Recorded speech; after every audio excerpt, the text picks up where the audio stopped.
have become the wealthiest man in the world. It was fine being the second wealthiest person in the world. That actually worked fine. What propelled you to sell things more than books? I thought to myself, we can sell anything this way. Who came up with the idea of Prime? What happens when you offer a free all-you-can-eat buffet? Who shows up to the buffet first? The heavy eaters. There are some people who criticize some things that the Washington Post says. I have no idea what you're talking about. Would you fix your tie, please?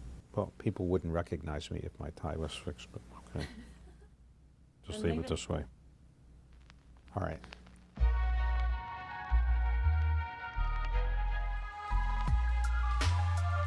I don't consider myself a journalist, and nobody else would consider myself a journalist. I began to take on the life of being an interviewer, even though I have a day job running a private equity firm. How do you define leadership? What is it that makes somebody tick? Your stock is actually up 70% this year. Is there one thing that you think is responsible for that? Or several things, because 70% is pretty good. No, I have been lecturing. We have all hands meetings at Amazon, and for 20 years, ever since we've been public, 21 years now, in 1997, at almost every all hands meeting, I said, look, when the stock is up 30% in a month, don't feel 30% smarter. Because when the stock is down 30% in a month, it's not going to feel so good to feel 30% dumber. And that's what happens. Never spend any time thinking about the daily stock price. I don't. Okay, so as a result of going up 70% this year, you have become the wealthiest man in the world. Is that a title that you really wanted, or not? Is it a burden? I can assure you I have never sought that title. And it was fine being the second wealthiest person in the world. That actually worked fine. I would say it's something people naturally are curious about. You know, it's a kind of an interesting curiosity, but it's not the thing. I would much rather if they said like, inventor Jeff Bezos, or entrepreneur Jeff Bezos, or father Jeff Bezos. Those kinds of things are much more meaningful to me. And it's an output measure. If you look at the financial success of Amazon and the stock, I own 16% of Amazon. Amazon's worth roughly $1 trillion. That means that what we have built over 20 years, we have built $840 billion of wealth for other people. And that's great. That's how it should be. I believe so powerfully in the ability of entrepreneurial capitalism and free markets to solve so many of the world's problems. Not all of them, but so many of them. So you live in Washington State, in Seattle, or outside of Seattle. Now, the man who was the richest man for about 20 years is named Bill Gates. Yeah. And what is the likelihood that the two richest men in the world live not only in the same country, not only in the same state, not only in the same city, but in the same neighborhood? I mean, is there something in that neighborhood that we should know about? And are there any more houses for sale there? After I saw Bill not too long ago, we were joking about the world's richest man thing, and I basically said I said you're welcome, and he immediately turned to me and said thank you. But no, Medina is a great little, it's a suburb of Seattle, and I don't think there's anything special in the water there. And right.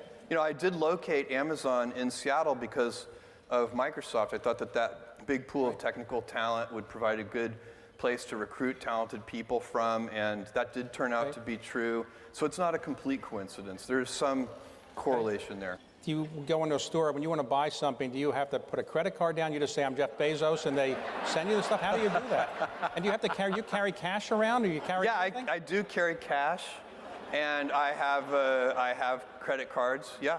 And if your credit card... I have to show my driver's license, and But have you ever had a credit card denied? No, has that ever happened? I have. I've had my credit card denied. So what do you say when you say, don't you know who I am? I give them another credit card. I say, here, try this one. Okay. So you made an announcement that is the most significant philanthropic gift you've made in this type. It was a...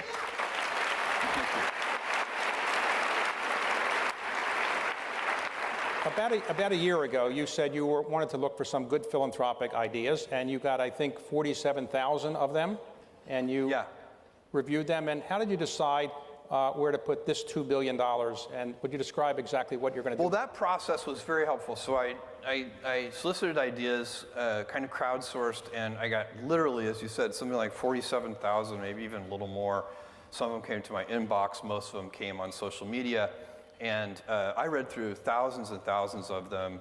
My office kind of correlated them all and put them into buckets. And there were some themes that emerged. But the other thing that's fascinating about that kind of exercise is you see just how long-tailed it is. People are interested in trying to help the world in so many different ways. A lot of people are very interested in homelessness, including me. A lot of people are very interested in education of all kinds.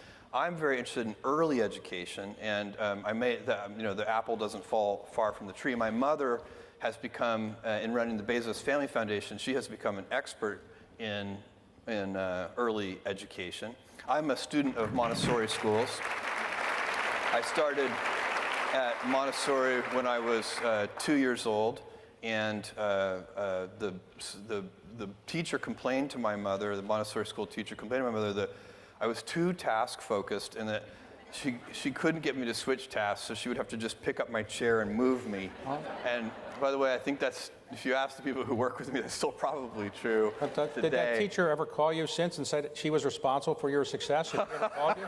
No? No, I'm in touch with several of my high school and elementary school teachers, though, but I don't know any of my Montessori school teachers. Okay.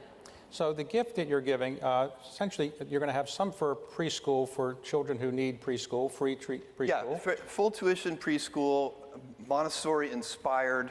I'm very excited about that because I'm going to operate that. That's going to be an operating nonprofit, and we're going to put them in low-income neighborhoods. We know for a fact that if a kid falls behind, it's really, really hard to catch up. And if you can give somebody a leg up when they're 2, 3, or 4 years old, by the time they get to kindergarten or first grade, they're much less likely to fall behind. It can still happen, but you've really improved their odds. The money spent there is going to pay gigantic dividends for decades. The other part of your gift will be to give awards out to... Yes, and that's going to be more traditional grant-making philanthropy. So there, I'm going to identify, with the help of a team, identify and vet and fund family homeless shelters.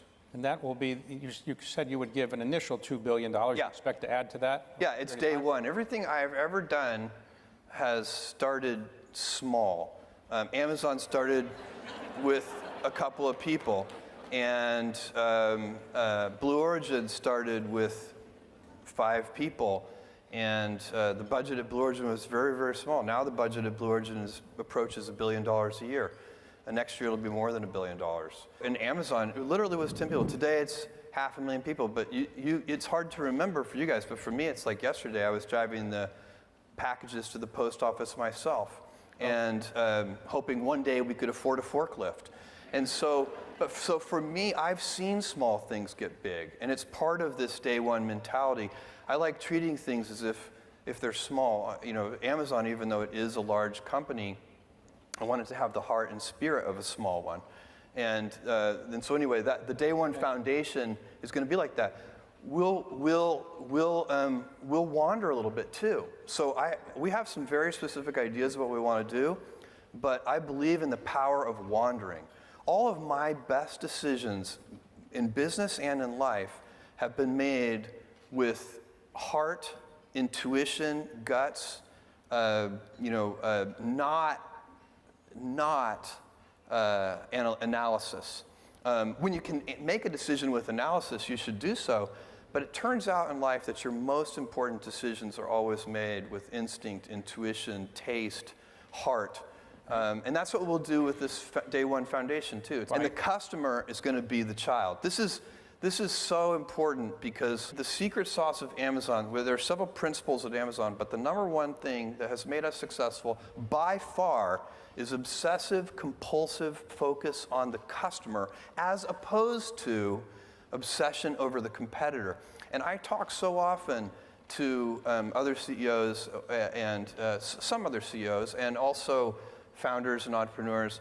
And I can tell that even though they're talking about customers, they're really focusing on competitors.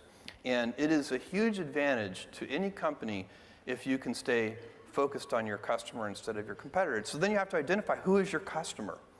So at the Washington Post, for example, is the customer the people who buy advertisements from us? No, the customer is the reader. And in the school, who are the customers? Is it the parents? Is it the teachers? No, it is the child. And that's what we're going to do. We're going to be obsessively, compulsively focused on the child. We're going to be scientific when we can be, and we're going to use heart and intuition when we need to. When you use your intuition and make decisions, where is the intuition leading you now on your second headquarters? All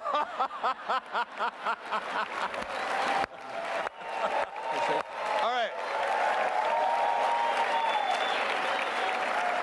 Can we just take a moment to acknowledge that may be the best segue in the history of interviewing? All right.